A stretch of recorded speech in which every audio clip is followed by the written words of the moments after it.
Let's get right into it.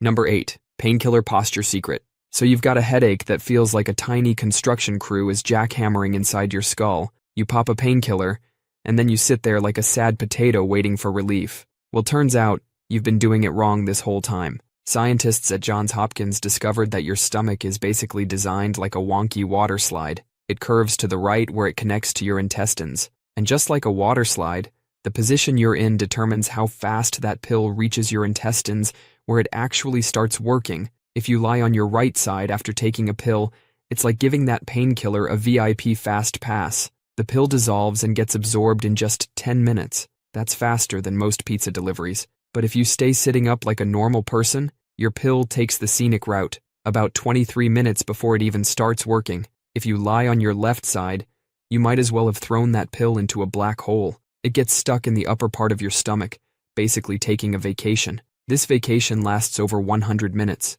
more than an hour and a half. You could watch an entire movie while waiting for your headache to go away, all because you picked the wrong side to lie on. Your stomach is trying its best, contracting and grinding, but when you're on your left side, it's like asking your stomach to push a boulder uphill. Meanwhile, lying on your right side is like giving it a nice downhill slope.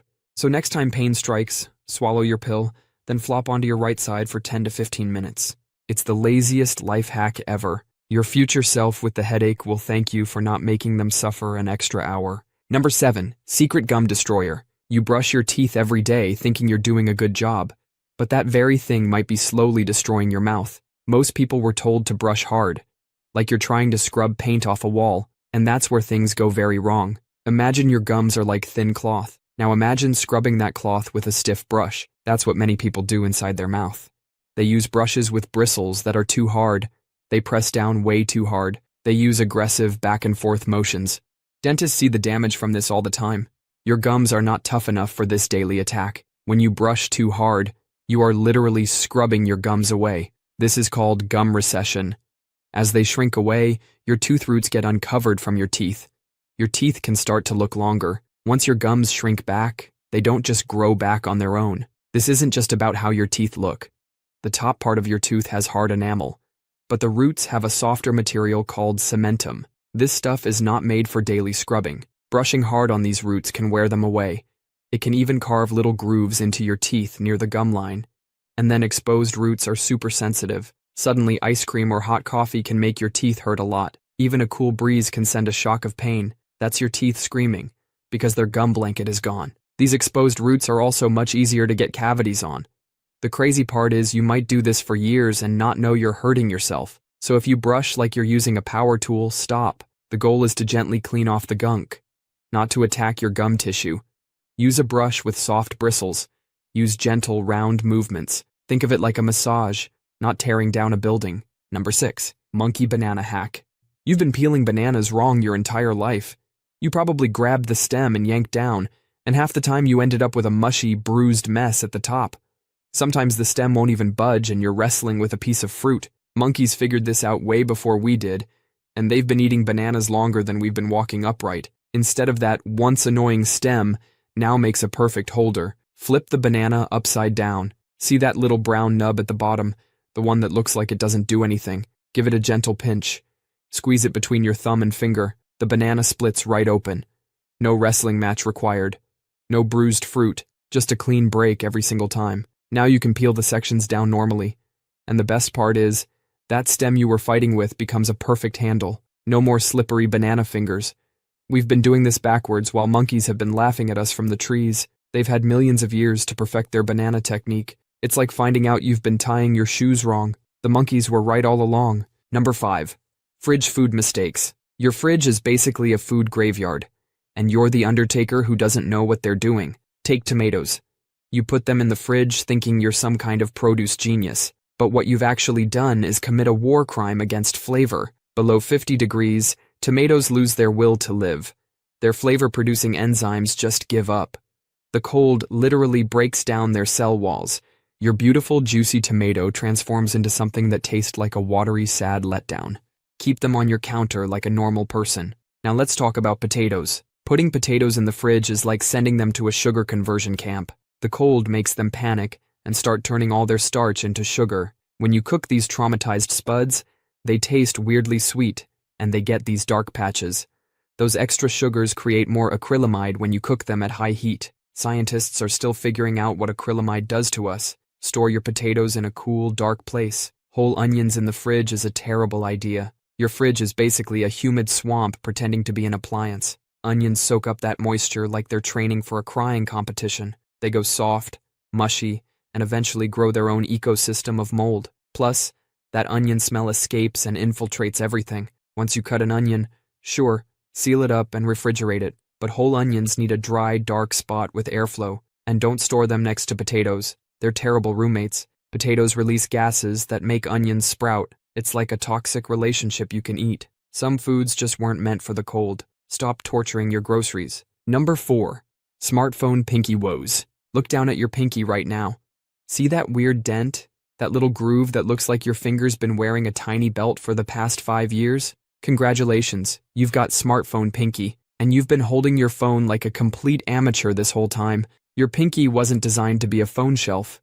It's supposed to do pinky things, not supporting a device that weighs more than a hamster. But here we are, millions of us using our smallest finger as a kickstand for our pocket computers. It's like using a toothpick to prop up a dictionary. Some people are developing actual indentations in their pinkies. The pain starts small, a little twinge at the base of your finger. Then one day you wake up and your pinky feels like it went 10 rounds with a tiny boxer. Your hand starts cramping up. The nerves are screaming. Doctors are seeing more of this. People coming in with their hands stuck in the phone holding position. So next time you pick up your phone, remember, your pinky is not furniture. Number 3. Earbuds worn incorrectly. So you've been shoving those earbuds in your ears like you're trying to plug a leak in a sinking ship, and they keep falling out. Or they sound like someone's playing music through a kazoo underwater. Well, turns out your ears aren't just holes in your head. Your ear canal is basically a twisty cave system, and you've been treating it like a straight pipe.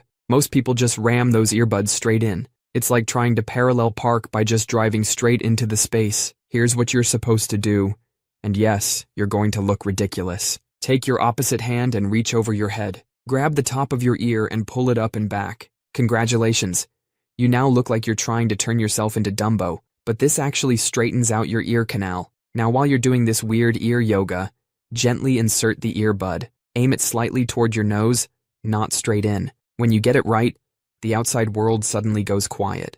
And those little rubber tips that come with your earbuds, they come in different sizes because not everyone has the same size ear holes. If your earbuds keep falling out, you might be using the wrong size. It's like wearing shoes that are too big and wondering why you keep tripping. Some people even open their mouth slightly while inserting earbuds. It changes the shape of your ear canal, just enough to help. And if you have those fancy earbuds with cables that go over your ear, you're supposed to loop them over the back of your ear, not let them dangle like you're some kind of audio scarecrow. Get this right, and suddenly your $20 earbuds sound like $200 headphones, all because you finally learned how ears work. Number 2. Flossing all wrong. That string your dentist pretends you use. Most people floss like they're trying to saw through a tree trunk, just jamming that string down there like they're starting a tiny chainsaw. Your gums aren't supposed to look like a crime scene afterward. If you're bleeding, that's them filing a complaint. You need 18 to 24 inches of floss. Yes, that's basically a small rope. Wrap most of it around your middle fingers. Stop going straight up and down like you're playing a tiny violent violin. You're supposed to make a C shape around each tooth. Hug that tooth like it's your last friend on earth. Gently slide up and down, going slightly under the gum line. Think of it as giving each tooth a little spa treatment, not interrogating it for information. Then curve it around the other tooth in that gap. Fresh floss for each section. That's why you need so much. You're not supposed to spread yesterday's lunch to all your teeth like some kind of bacterial redistribution program. Studies show people who floss correctly have way less gum problems. Stop attacking your mouth like it owes you money. Your teeth aren't the enemy here. Your technique is. Number 1. Backpack spine wrecker. So you've been wearing a backpack since kindergarten. Congrats. You've been doing it wrong for decades. Remember when being cool meant slinging your backpack over one shoulder? That casual, I don't care look meant your spine cared a lot. While you were trying to impress Sarah from math class, your vertebrae were having a full-blown panic attack. One shoulder carrying all that weight turns you into a human question mark. Then there's the lowrider look, backpack hanging down by your butt like it's trying to escape. This forces your shoulders back and your hips forward. You end up walking like a confused penguin who's late for a meeting. Your backpack should sit high on your back. Pack the heavy stuff close to your spine, right in the middle. Those mysterious extra straps, the chest strap and hip belt, aren't decorative. That hip belt can transfer 80% of the weight from your shoulders to your hips. Your shoulders are basically twigs compared to your hip muscles, and the way you put on your backpack, stop yanking it onto your shoulder like you're starting a lawnmower. Put it on a table first, slip your arms through, then stand up. All this bad backpack behavior adds up. Chronic neck pain, shoulder problems, headaches, that permanent computer hunch that makes you look like you're perpetually searching for dropped change. Use both straps, always. Position it high and centered. Use those extra straps. They're not suggestions. Stand up straight. Your older, less creaky self will appreciate it, or at least won't curse you while paying for physical therapy. That's all for today. I'll be making similar videos in the future. Subscribe to see them.